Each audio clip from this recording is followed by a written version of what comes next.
G'day, welcome again to video number 3 for Let's Go Pack Saddling Australia. Today we're talking about electric fences. As we said earlier, John and I do electric fencing. We don't do hobbling or tethering. Again, there's no problems with doing anything like that. Highlighting, we spoke about highlighting already, and electric fencing. Now, electric fencing can be as complicated or as simple as you want it. You can buy a unit that's completely set up already. I believe there's some units available in Australia, and they come complete with a bag, come complete with the poles, the fence units, the tape, everything. I know there's some really good units coming out of America at the moment. We'll put a link on the Facebook group with such things like that, and just Google it. There's lots of stuff on Google. The unit I'm going to show you today is a unit that John took probably 6, maybe 7 years to fine-tune and get organised. Since we've got this going, we've found that it's the simplest, easiest, fastest way for us to yard up between 5 and 7 animals. Now, because most people will only have 2 or 3 animals, because we take all the mules, 4 mules and 2 saddle horses, and sometimes there's extra animals getting tagged along for training and education and things like that, we have to have a big area. So we've discovered that this particular system works well. It's really easy to be able to chuck a dividing fence down the centre if we need to, and it's fabulous. Let's get on with it. These rods are cut to 22 inches. The reason, the reason for that is because they fit straight into the electric fence, into the pack saddling bag. 22 inches is the size of our pack saddling bag. Some people have them longer and tie them to the top of their units, the top of their pack bags. It's totally up to you. We found that by having them 22 inches, they just slip straight inside John's bag here, like this. They're this long, and then we use a second one with a sleeve on the top, sits in there, and that's the right height for an electric fence rail for our horses. You then pop it down into the ground and make as big a yard as you want. Now there comes up the first problem, getting it down in the ground. If you go to hammer that down the ground and hammer the top here, these are fiberglass rods, they're going to break and shatter. So we use a tent peg. It's a special chosen tent peg that's the same circumference as the rods. So we just hammer this down the ground, give it a bit of a whirl. The rods slip straight down into that hole, and Bob's your uncle. The other reason for the tent peg, it then becomes your earth stake. So again, we're doing dual and multi-purposing for all the product.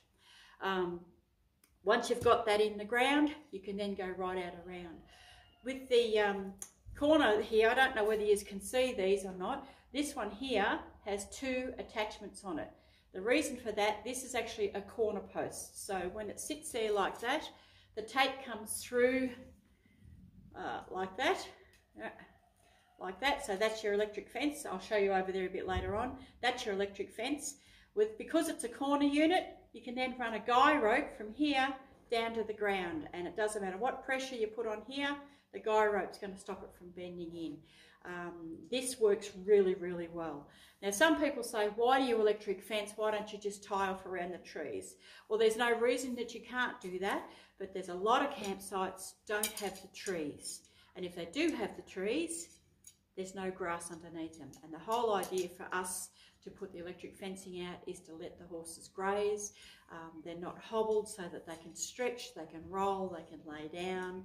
We watch them, and again, if we can, when we make an electric fence, we try and make sure there's at least 1 or 2 trees in the middle, so that if we need to tie them up solid overnight, we can just put the halter on the horses and tie them straight up, and they're still inside the fence, and it'll help protect them from the brumbies or anything else that's out there. Not that big a deal, but it's just an added little security that we do. So as I said, this is the corner post that goes there like that. I'll show you with the unit over there in a moment. And this is a straight rail, so it's just got the 1 attachment on the top up there. These, you can buy these from most any fencing, electric fencing shop that sells that sort of gear, anything like that. Keep your eye open all the time. If you're going to make your own unit, you may not want to buy the strong fiberglass rods. You might not be sure if that's your thing. Then try tent poles, those Bowie tent pole things. think outside the square. I seen one lady use white poly pipe, which worked fabulous for her. I don't think would have done a long journey, but for the short journey that she did, it worked fabulously. And yeah, so just think outside the square. The units themselves, the electric fence units, we bought this one from America many years ago. We've never had a problem with it. It's really easy to use, very simple to use, takes 2 D-sized batteries. It's fabulous. These days, they've become so popular that the companies are making them smaller and more powerful. Even with just 2 D-sized batteries, they're really, really powerful. So don't necessarily buy it out of the States, support Australian, and check out Gallagher or check out the Australian companies. Buy local as much as you can. When we were looking for this, there wasn't much available. So like I said, we've had this for a long time. When you go packing and you finish packing up all your gear, we always, obviously you make sure it's turned off, but we always, with the clips, clip them back onto themselves like that, because things happen when it's in your pack gear, and sometimes these can get turned on. And in getting turned on, these will create a short, and that'll start electrifying all your gear, and your pack horse is going to end up with a pretty lively charged ride. Seen it happen, heard lots of stories, a lot of fun, not. So make sure you always clip your electric fence clips up like that. So there's not much more we can say about that, but that's the electric fence unit. With your tape, now these are the units we use. When we first started electric fencing out and we started going packing, we done what our fathers did with rope and tape laying around the shed. We got the piece of wood so big and we put the V in the end of it and we'd wrap the tape around it. Come time to unwrap, it was always tangled and knotted and didn't work. It was clumsy, it was bulky, it wasn't tidy. We tried the stick, wrapping the string around that. Got bulky, got knotted, got twisted, didn't work. We've got a company here in Victoria called, in Coldstream, Rural Fence and Trade, and we found these. Now this we sacrifice a bit of space and a bit of weight for the ease and convenience of the electric fence. You just tie this onto the pole and you just walk out. It's as simple as that. In the morning at 5:30, 6 o'clock or 9 o'clock or 11 o'clock if you're having a sleep in, it's time to wrap your fence up. It's just easy to walk around and do that. You don't have to handle the electric fence with your hands. The fence gets covered in ice, covered in snow. If you get your hands cold straight up, even if you're wearing gloves, it's gosh darn hard to roll up an electric fence when it's freezing cold out there every morning. So we've discovered that this is the simplest thing for us. Again, for us, we use the white tape because it's much more visible. Visible for the horses, visible for us. You can see it easy in the torchlight through the night if you want to get up and go to the loo and just roll your torch around and check your animals. Usually we don't have to check much because we can hear the bell rolling in the background. As I said, got our bell. But if you're really fine tuning on weight and you want to save that little bit of extra weight, you can use the string. Now, there's nothing wrong with the string. We have used it and there'll be times in the future we'll use it again. We've always got plenty of it on hand. Sometimes we'll just throw a roll of it in, just a small roll, just so that we've got some extra. You never know what's going to happen out on the trail, so it's always good to have some sort of an emergency supply. So the string is small, lightweight, easy. Makes no difference what you choose to use if that's what your choice is.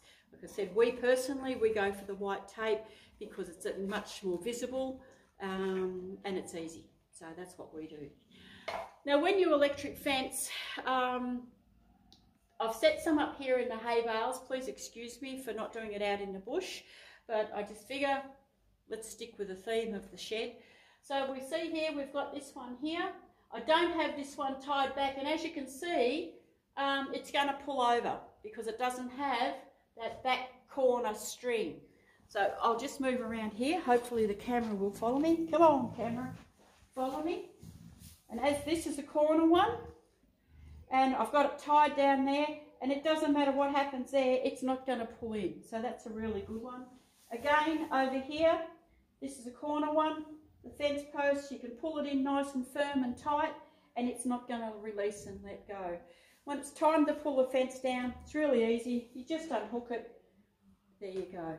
Walk around in the morning, unhook all your tape, pull your poles up as you walk around. They're easy to pull up. Pull them up like that. Pull your strings up. There we go. Pull your strings up, and there's your electric fence down. Takes John approximately 12 to 14 minutes. Come around here. Thank you. 12 to 14 minutes to set up the electric fence, to set it up, and about the same to pull it down. It's really, really simple, easy design, simple to use, and that's the secret. You make it as simple and as easy for you to use that's safe for your horses and that you feel comfortable with. What we do may not suit you. So keep your eye open, put a post on the page and say, what are the different ideas? I know Pam Brookman, she uses a slightly different system to what we use. Works fabulous for her and her horses. Nothing wrong with it. I know some ladies in Queensland, New South Wales, that their electric fence unit is only, I'll use this one here, their whole electric fence unit is only that high. It's only 22 inches off the ground. Again, 22 inches because that's what fits in the bag. They run the tape off here. They still do the corner strings. They run the tape off. They have it 22 inches because they hobble their horses inside the electric fence, and also they rug their horses, and at 22 inches the rug on their horses is higher than the string. So if their legs bump it, they're still going to get a zap, so they've got that respect for the fence. Works fabulous for them. I had my questions on it, but it works. It's fabulous, so great. Think outside the square. If you want to rug, and you're rugging your horses inside your electric fence or whatever, put your rug on, do all of this pre-work at home. Don't do it out in the bush, sort it all out at home. Put your rug on your horse, get a small piece of tape like this, thread up through the front of the rug, back down and tie it off. Make sure this is against the skin on their chest.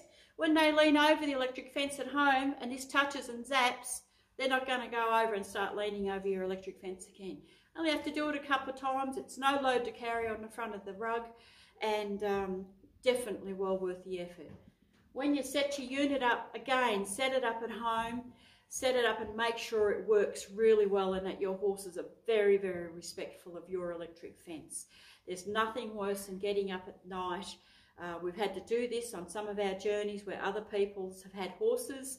They've broken out of the electric fence. You've got tape strewn all over the place, and you're chasing horses through the open plains. It's not pleasant. I will add that our horses stayed in our electric fence, and our mules.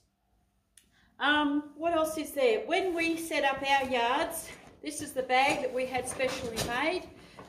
All our electric fence gear is in here with the unit, 200 metres of tape plus a roll, because we always take a roll of tape, which is not in here at the moment. We always take spare batteries. Make sure you always take spare batteries. Our whole electric fence unit, which gives us a big paddock for 6 to 7 horses, weighs up to 15 kilos. Now that's a lot of weight, we know that, but we sacrifice weight for knowing that our animals are safe, secure and comfortable. If you've got any thoughts or any ideas, you've got something different that you use at home, or some little trick that you've got or anything like that, be sure to make sure you put a post on our group page, because it's all about learning. This is only a system that we use. I'm all for looking at new ideas and new thoughts. I know Pam's got some photos of her gear, and she's going to put up some text about how she uses her gear and things like that. If you've got something that you want to share with us, then put it on. I really look forward to seeing everybody's ideas. I think that's about it for our electric fence units today. So again, any questions, bounce us a question. We look forward to answering all your queries, and let's get pack saddling Australia. Have a great day.